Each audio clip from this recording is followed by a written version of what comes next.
दोस्तों, एक 15 साल की बेटी जो सड़कों पे गाना गाया करती थी और उससे जो पैसा उसको मिला करता था, उसी पैसे से वो अपनी माँ का इलाज करवाती थी। एक दिन वो बेटी एक होटल में गाना गाने के लिए जाती है, लेकिन उस होटल में उसके साथ में कुछ ऐसा होता है जिसके बाद उसकी जिंदगी बदल जाती है। आखिर में दोस्तों, उस बेटी के साथ में ऐसा क्या हुआ था उस होटल में? पूरी कहानी को जानने के लिए आप मेरे वीडियो में लास्ट तक बने रहना। आप सभी का बहुत बहुत स्वागत है मेरे YouTube चैनल में एक और नए वीडियो में। दोस्तों, एक बेटी जिसका नाम कृतिका था, उसकी उम्र 15 साल थी और वो अपनी बीमार माँ के साथ में एक छोटे से कमरा में रहती थी। वो भी किराए का था, टूटा फूटा था, ज़्यादा अच्छा भी नहीं था। माँ का नाम मधुबाला था। माँ बहुत ज़्यादा बीमार रहा करती थी, हमेशा माँ की दवाई ही चलती थी। अब कमाने वाला कोई नहीं। दोस्तों, कृतिका हमेशा अपनी माँ मधुबाला से ये पूछा करती थी कि माँ जी, हमारे पिताजी कहाँ हैं? तो मधुबाला कह दिया करती थी कि बेटा, तुम्हारे जो पिता हैं वो हम सबको छोड़ के चले गए हैं, उन्होंने हमें छोड़ दिया है, किसी और से शादी कर ली है। ऐसे करके मधुबाला अपनी बेटी कृतिका को समझा दिया करती थी।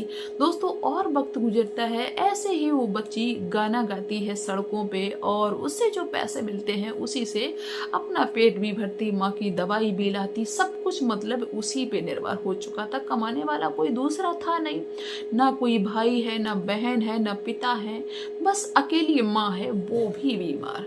दोस्तों, मधुबाला बहुत ज्यादा दुखी रहा करती थी कि मेरी कैसी किस्मत है, मेरी छोटी बच्ची अभी खेलने की उम्र, खाने की उम्र है, वो इस उम्र में एक तरीके की भीख मांग रही है, गाना गा गा के वो हमारी दवाई लेती है, इलाज करवाती है। कैसा वक्त है भगवान मेरा, कभी मेरा वक्त जो है ना वो बदलेगा नहीं, मेरा समय पलटेगा नहीं।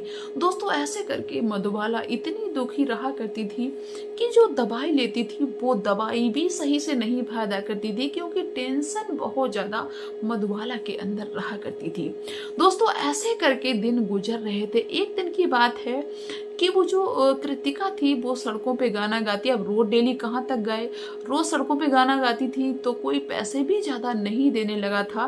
तो वो एक दिन विचार ये बनाती है कि होटल जहाँ पे होते हैं ना, वहाँ पे बहुत सारे लोग आया करते हैं और नए नए लोग आया करते हैं, क्यों ना हम होटल पे जाएं और वहाँ पे गाना गाएं। हो सकता है कि वहाँ लोगों को पसंद आ जाए मेरा गाना, तो कोई हमें इनाम दे दे। दोस्तों, इसी विचार से वो लड़की एक होटल में पहुंचती है और उस होटल के जो मालिक होते हैं वो उस लड़की को पहले से ही जानते थे, क्योंकि वो इतना सुरीला गाती थी। सभी लोग उसके बारे में चर्चा किया करते थे कि वो लड़की बेचारी गरीब है लेकिन गाती बहुत अच्छा है। दोस्तों, होटल के मालिक उस लड़की कृतिका से कहते हैं कि बहुत अच्छा हुआ जो तुम यहाँ पे आ गई, तुम अपना गाना यहाँ पे सुनाओ और यहाँ पे बहुत सारे लोग हैं, तुम्हारी वजह से हो सकता है कि हमारे यहाँ ग्राहक और भी आने लगे। तुम ऐसा किया करो कि रोज डेली हमारे होटल पे आके गाना गाया करो। दोस्तों, कृतिका खुश हो जाती कि कम से कम इस होटल के मालिक खुश तो हुए, हम यहाँ पे गाना गाने आए। मुझे तो डर ही लग रहा था कि ऐसा ना हो कि मना कर दे कि भाई जाओ यहाँ से, हम नहीं यहाँ पे गाने देंगे।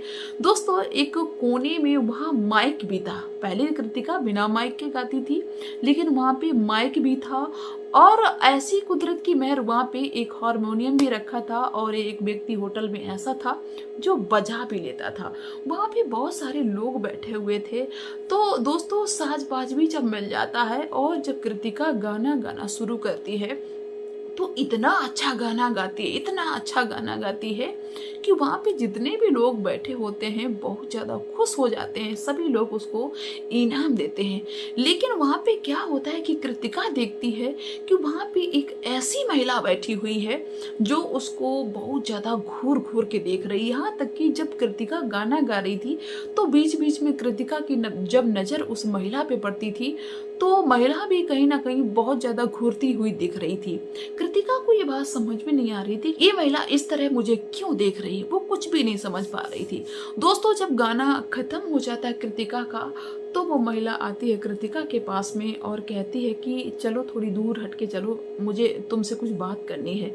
दोस्तों, कृतिका उस महिला के साथ थोड़ी दूर चली जाती है। वो महिला कहती है कि तुम्हें यहाँ पे गाना गाने की क्या जरूरत है। दोस्तों, कृतिका कहती है कि क्या हुआ, मेरा काम ही यही है, हम सड़कों पे गाते हैं तो यहाँ पे मैंने गा दिया। वो बहुत ज़्यादा मतलब ऐसे स्वर में कह रही थी, ऐसा मतलब लग रहा था कि जैसे मेरे गाना गाने से इसको चिढ़ हो रही, इस महिला को, कृतिका को ऐसा लग रहा था। कृतिका कहती है कि इससे मेरी माँ की दवाई आती है और क्या, मुझे तो गाना ही है, मुझे कोई दिक्कत नहीं है। लेकिन वो महिला कहती है कि तुम ये गाना गाना छोड़ दो। कृतिका को बहुत ज़्यादा आश्चर्य होता है कि भला इस महिला को क्या दिक्कत है जो ये हमसे ऐसे कहती है। यहाँ तक कि वो महिला ये कहने लगती है कि तुम गाना गाना छोड़ दो और चलो मेरे साथ में, हम तुम्हारी जिंदगी को बदल देंगे। कृतिका मना कर देती है कि मुझे तुम्हारे साथ में नहीं जाना। दोस्तों महिला चली जाती है। इसके बाद में जब कृतिका अपने घर पे जाने लगती है तो क्या होता है कि एक गली में आके वो महिला फिर से कृतिका को मिल जाती है। कृतिका उस महिला को देख के डर जाती। कृतिका सोचती है कि ये कोई ऐसी महिला तो नहीं है मेरे साथ में कोई छल कपट करे, कहीं कोई कांड कर दे, मुझे जबरदस्ती कहीं ले जाए। कृतिका इतना ज्यादा डर जाती है कि वो दूसरे रास्ते से जाने की कोशिश करती है। लेकिन वो महिला कहती है कि पास में ही मेरा घर है, वहां पे चलो, कोई दिक्कत नहीं होगी। हम तुम्हें किसी से मिलाना चाहते हैं, किसी को दिखाना चाहते हैं। दोस्तों कृतिका को बहुत ज्यादा विश्वास दिलाती है, अपनी कसम भी खाती है कि कोई दिक्कत नहीं होगी, तुम एक बार चलो, तुम्हें कुछ हम दिखाना चाहते हैं। दोस्तों कृतिका को थोड़ा थोड़ा विश्वास हो जाता है। इसके बाद में कृतिका उस महिला के साथ में चल देती है। थोड़ी ही दूरी पे उस महिला का मकान बना हुआ था। मकान बहुत आलीशान था, बहुत अच्छा घर था। कृतिका जब उस घर में जाती तो बैठ तो जाती है, लेकिन उसको डर लगता है कि पता नहीं मेरे साथ में क्या करे। कृतिका को एक तरीके से ऐसा लग रहा था कि जैसे ही कोई अनहोनी मुझे समझ में आएगी, हम तुरंत भाग लेंगे, भागने वाली स्थिति में बैठी हुई थी। लेकिन दोस्तों वो महिला कहती है डरो नहीं, हम तुमको कुछ दिखाना चाहते हैं। दोस्तों क्या होता है कि महिला पहले तो अपने घर में नाश्ता पानी करवाती, इसके बाद में कहती है कि चलो मेरे साथ में, हम तुम्हें किसी से मिलवाते हैं। दोस्तों कृतिका चली जाती। थोड़ी दूरी पे एक झोपड़ी रखी हुई थी, उस झोपड़ी में वो महिला घुस जाती है और उस कृतिका से भी कहती है कि मेरे साथ में आओ। दोस्तों कृतिका अंदर जाती है तो देखती है कि एक हट्टा कट्टा नौजवान बांस की लकड़ी को काट रहा था, दाढ़ी अड़ी सब रखाए हुए था। ऐसा लग रहा था कि जैसे ये भरी जवानी में ही बाबा बन गया है। दोस्तों उस महिला को देख के वो नौजवान बहुत ज्यादा चौंकता है। इसके बाद में जैसे ही उस लड़की को देखता है, वैसे ही वो नौजवान ये बोल पड़ता है कि ये तो सेम टू सेम मधुबाला की जैसी है। जब दोस्तों कृतिका ने ये बात सुनी तो कृतिका बहुत ज्यादा आश्चर्यचकित हो गई कि भला मेरी माँ का नाम ये व्यक्ति कैसे जानता है। भाई इसको मैंने तो पहली बार देखा है और मेरे घर पे ना कोई आता ना जाता, ना मेरा कोई रिश्तेदार है, ना कुछ है, ये भला कौन है। दोस्तों कृतिका पूछने लगती है उस महिला से कि ये कौन है और ये भला मेरी माँ को क्यों जानते हैं। दोस्तों वो व्यक्ति उठ खड़ा होता है और कहता है कि बेटी तुम अपनी माँ से पूछो जाके, माँ क्या तुम मनोहर को जानती हो। दोस्तों कृतिका और भी ज्यादा आश्चर्यचकित होती हो। मनोहर कहता है कि देखिए हम कल फिर तुमसे मिलेंगे, कल फिर तुम मुझसे मिलके आना। अगर तुम्हारी माँ बता देती है कि हाँ हम मनोहर को जानते हैं तो हम तुम्हें सब कुछ बताएंगे कि हम तुम्हारी माँ को कैसे जानते हैं। दोस्तों अब जो कृतिका थी पूछने लगती है बार बार कि मुझे बताओ तुम मेरी माँ को कैसे जानते हो, लेकिन वो मनोहर कुछ नहीं बताता है। दोस्तों कृतिका लौट के अपने घर पे आती है। कृतिका के मन में बहुत सारे सवाल और अपनी माँ से सारा हाल बताती है कि ऐसे ऐसे एक महिला मुझे लेके गई है और बताया कि एक व्यक्ति जो झोपड़ी में था, बांस की लकड़ी को काट रहा था बाबा जैसा, उसने ये कहा है कि ये तो सेम मधुबाला की जैसी लगती है और अपना नाम मनोहर बताया। दोस्तों कृतिका ने जब ये बात अपनी माँ को बताई तो कृतिका की जो माँ थी मधुबाला, आंखों में आंसू आ गए और कृतिका बार बार पूछती कि माँ वो मनोहर कौन है, तुम मुझे क्यों नहीं बताती हो। दोस्तों माँ कुछ नहीं बताती, लेकिन बेटी के मन में बहुत सारे सवाल। अब बेटी ये सोचती है कि मेरी माँ तो मुझे नहीं बताएगी, लेकिन कल फिर से हम उस व्यक्ति के पास में जाएंगे और उससे पूछेंगे। दोस्तों क्या होता है कि अगले दिन फिर से कृतिका वहां पे पहुंच जाती उस महिला के घर में और उस महिला के साथ में, उस व्यक्ति के साथ में पास में जो मनोहर था, और वहां पे पहुंच के सेम क्वेश्चन करती है कि मुझे बताइए तुमने कहा कि मेरी माँ को आप जानते हैं? आप कैसे जानते हैं? दोस्तों क्या होता है कि वो मनोहर उस कृतिका से कह देता है कि तुम एक बार अपनी माँ से मुझे मिलाओ। दोस्तों कृतिका राजी हो जाती है, कहती ठीक है चलो मेरी माँ से मिलो चल के, मुझे सब कुछ जानना है कि आखिर में क्या बात है।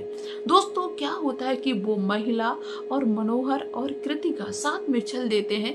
कृतिका अपनी माँ मधुबाला के पास में उस व्यक्ति को, उस महिला को लेके आते हैं। जैसे ही मधुबाला ने उस मनोहर को देखा, मधुबाला कहने लगती कि तुमको यहाँ पे आने की क्या जरूरत है, तुम यहाँ पे क्यों आए? मैंने इतना छुपके यहाँ पे रहने की कोशिश की लेकिन फिर भी तुम आ गए। दोस्तों कृतिका के मन में बहुत सारे सवाल उभर रहे थे कि ये हो क्या रहा है, मेरी माँ भला ऐसा क्यों कह रही है। तब दोस्तों मनोहर बताता है कि बेटी मैं तुम्हारा बाप हूँ, मैं तुम्हारा पिता हूँ। दोस्तों कृतिका बहुत ज्यादा चौंक जाती है। कृतिका कहती है कि भला मेरी माँ ने तो हमेशा कहा कि मेरे पिताजी ने छोड़ दिया, मेरे पिताजी ने दूसरी शादी कर ली, लेकिन आपने क्यों छोड़ा मेरी माँ को जब आप मेरे पिता हैं। दोस्तों मनोहर सारी कहानी बताते हैं कि बेटी मैंने छोड़ा नहीं है, मैं अपने घर वालों की मर्जी के खिलाफ तुम्हारी माँ से यानी कि मधुबाला से शादी करके अपने घर पे पहुंचता हूँ, लेकिन मेरे घर वाले इस रिश्ता को मंजूर नहीं करते, वो खिलाफ हो जाते हैं और कहते हैं कि निकल जाओ मेरे घर से, और अपनी जायदाद से बेदखल कर देते हैं। और ये बात जब तुम्हारी माँ को मधुबाला को पता चलती है तो मधुबाला कहती है कि तुम अपने घर में आराम से रहो, हम अपनी अकेली जिंदगी कहीं भी काट लेंगे, क्योंकि हमारी बिरादरी अलग थी और तुम्हारा जन्म भी हो चुका था। कहता है मनोहर कि बेटी मैंने तो बहुत कोशिश की कि हम अपने घर बार को छोड़ देंगे, हम अकेले रहेंगे जाके, लेकिन तुम्हारी माँ मधुबाला के दिमाग में यही चीज रहती थी कि तुम अपने घर पे रहोगे जाके, हम अपनी जिंदगी काट लेंगे, जब घर वाले हमें घुसने नहीं देंगे तो हम ऐसे रह के क्या करेंगे। और एक दिन छुपके से तुम्हें लेके मधुबाला जाने कहाँ चली गई और मैंने घर बार भी छोड़ दिया, मैं पागल जैसा हो गया, मैंने बहुत खोजा, बहुत ढूंढा, लेकिन मुझे मधुबाला नहीं मिली। और ये जो महिला है ये हमारे पड़ोस में रहती है, इनको मैंने अपना सारा हाल बताया था और मैंने इनको मधुबाला की तस्वीर भी दिखाई थी, जिसके चलते इनको वो चेहरा याद था और इन्होंने तुम्हें गाते हुए देखा तो इनको इस चीज का एहसास हो गया कि क्यों ना क्यों ये चेहरा मिलता जुलता है मधुबाला से, ये मधुबाला की बेटी ही तो नहीं है, क्योंकि पता था कि एक बेटी है और इसीलिए वो मेरे सामने लेके आई है। बेटी मैं ही तुम्हारा पिता हूँ और मैंने उस दिन से अपने घर को ही छोड़ दिया, अकेले अपनी जिंदगी काट ले। दोस्तों वहाँ का माहौल बहुत ज्यादा खराब हो जाता है, मधुबाला भी बहुत ज्यादा दुखी हो जाती है, खुशी के आंसू भी हैं, दुख के आंसू भी हैं। और क्या होता है दोस्तों, पूरी फैमिली साथ में मिल जाती है, बेटी को अपने पिता मिल जाते हैं, पत्नी को अपना पति मिल जाता है और मनोहर अपने मिल के परिवार को देखने लगते हैं। घर परिवार अपना पहले ही छोड़ चुके थे और अपनी बीवी की अच्छे से देख रेख करते हैं, बेटी को अपने बाप का प्यार मिलता है, बड़ी हैप्पी फैमिली बन जाती है इस तरह एक बेटी के होटल में गाना गाने से। तो आप लोग क्या कहना चाहेंगे इस स्टोरी में, मुझे कमेंट्स के थ्रू जरूर बताना। मिलते हैं नेक्स्ट वीडियो में नेक्स्ट डे, तक के लिए बाय सभी को।